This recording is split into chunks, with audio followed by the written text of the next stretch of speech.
Okay, we're set. We have a plug in here recycled on the cord. This fits this, and so does the first tool.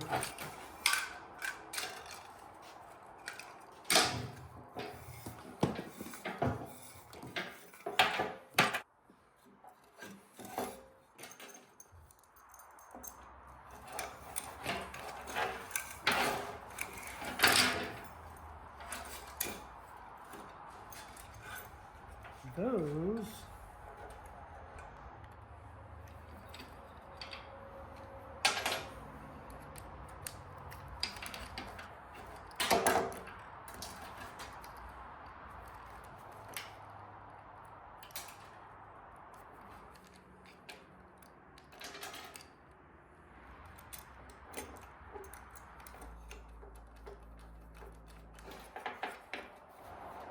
need some screws. I'm gonna come up with some screws real quick.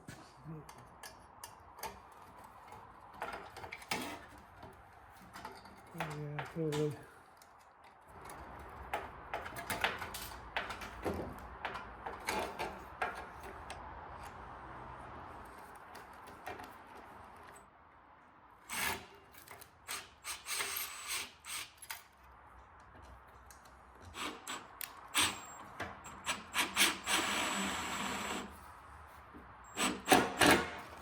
All right, that part is sorted.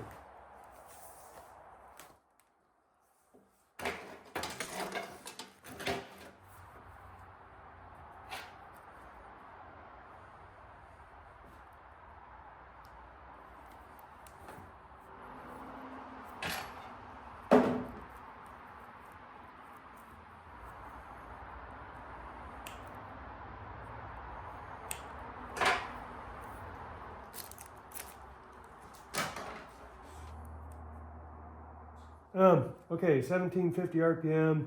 It can be 208, 230, or 460. So the first thing we got to do is check the taps. Let's see.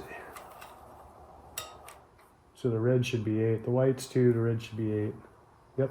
The blue should be red 7. Blue should be 1. It is. So 6 and 3. 9 and 3. Yep. Okay, we're good. Excellent. Okay, next step.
Don't have everything I need for this, so we are going to get a little jackassery about it, but that's okay.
right, that's wired up. I've got a cover for it, but I don't have the screws, so that'll have to happen later. Let's make this up. This was the first group that went nowhere that we looked at this morning, so that stays tucked in there. These 3 groups have been hooked up before, and each one has a wire in it already with the group. So what we'll do is we'll just start with this black here. I can tell these apart because they're different gauges, so I can let go of that now. So we have 2 things. We got power coming in, and then we have the black that's going out to our plug-in or receptacle. Anyway, we'll pull this apart. The only reason I'm doing black first is because the black lead was in this one already. Come on. There we go. Take that out. Group that together.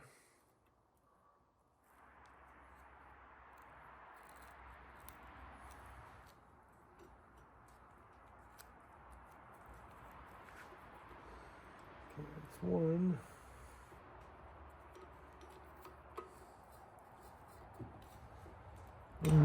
Work on the white group next.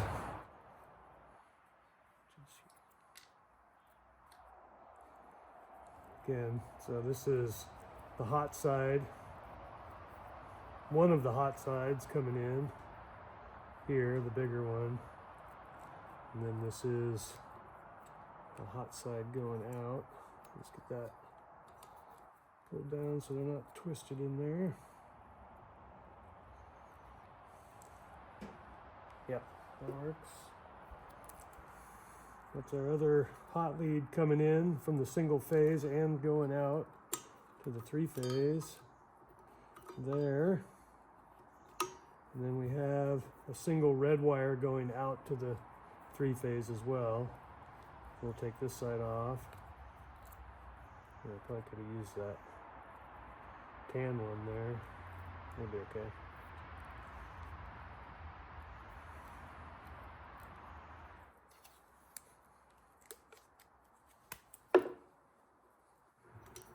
These 2 over here. And one more wire nut, I think.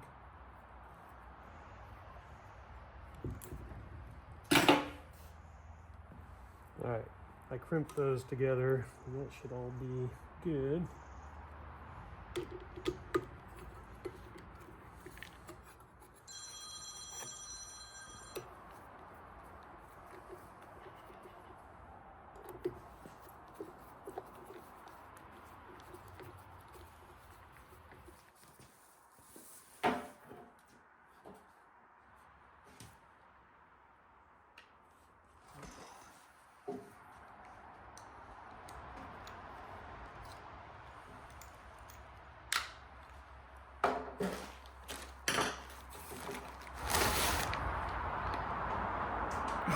Wrong one.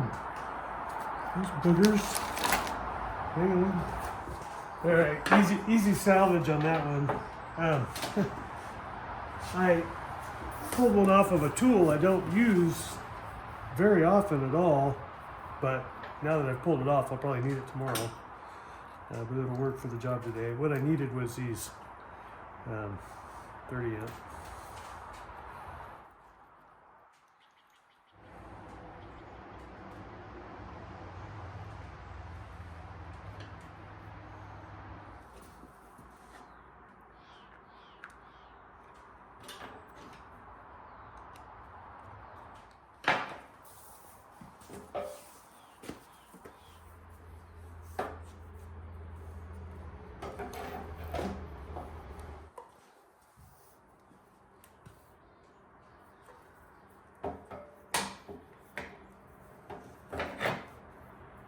Okay, I should probably explain what's going on here, what I'm doing.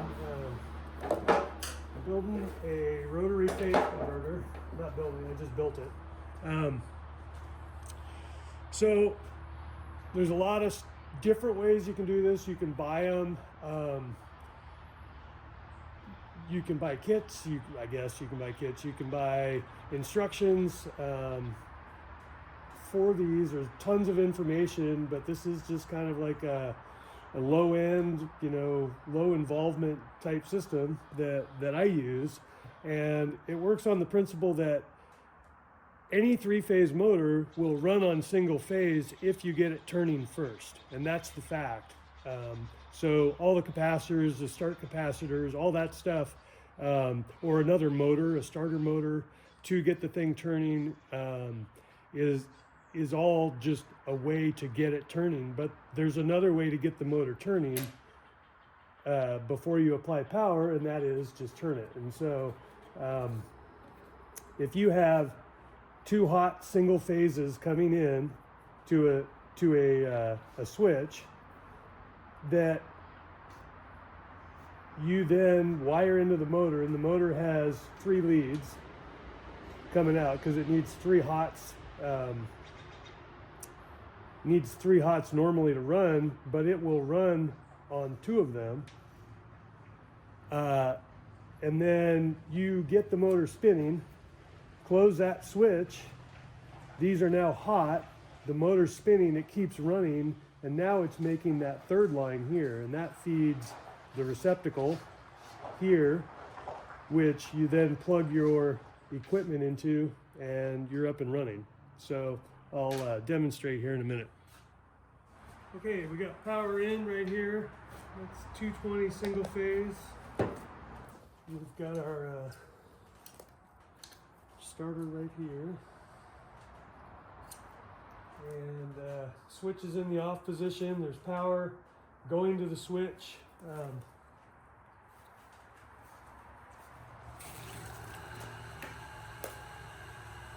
That's not the power. Hang on. In my haste, let me fix that. All right, we're back in action. I've got power now on both of those, both legs. Now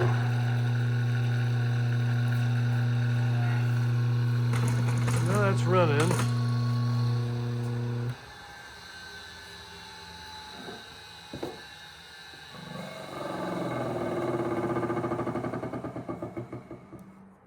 Power's off. It's plugged in.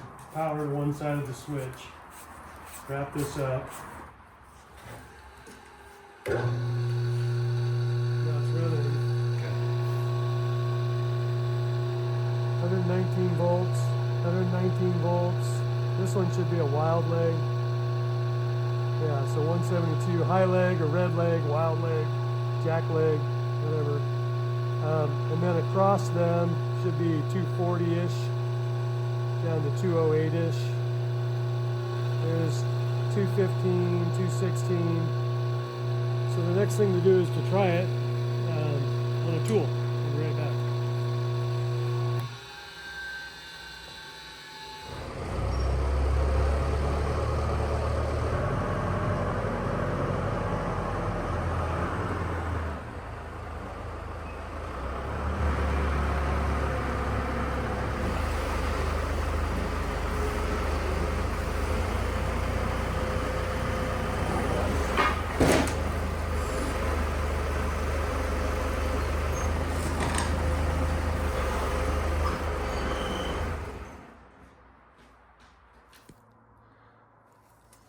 All right, this tool is 3-phase, 20-inch.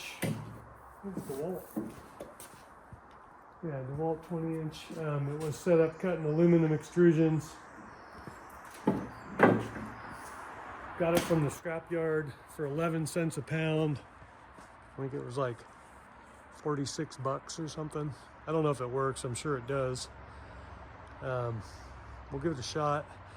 I have couple other tools that I need to run with a phase converter, so I needed to build this for a while.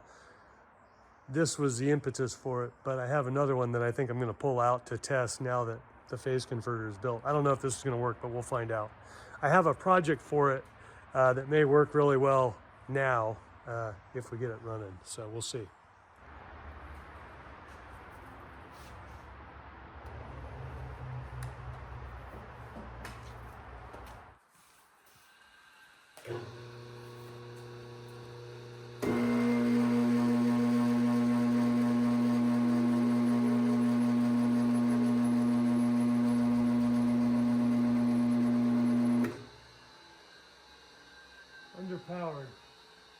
Looks like it pulled so hard it tripped the main breaker.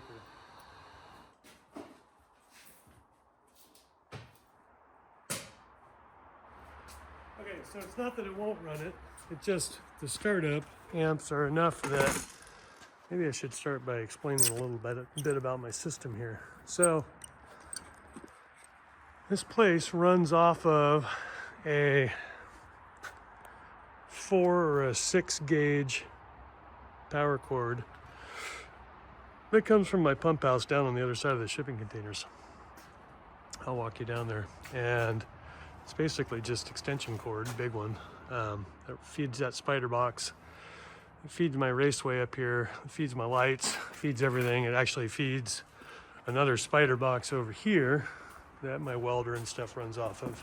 So if there's big amps pulling, I mean, it can run a lot of stuff, and it does, but I don't have the actual horsepower on this thing. Let me look.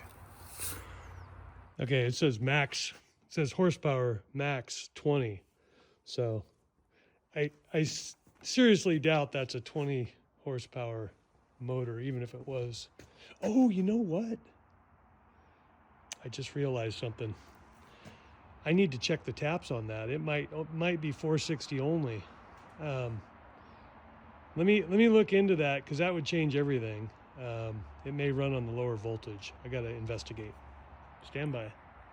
All right, we had a wiring diagram inside the cover. High voltage is on this side, this half. There's a line here. It's a high voltage diagram. This is low voltage. It is tapped correctly for low voltage 3-phase. So I'm going to put it back together. I may go hit the breaker one time and try it. At least we know it works. The other tool I have doesn't have as high a power requirements, although it's a larger tool. So we'll bring that over, dig that out, and bring that over next. In the meantime, we'll retarp this and set it out of the way for now.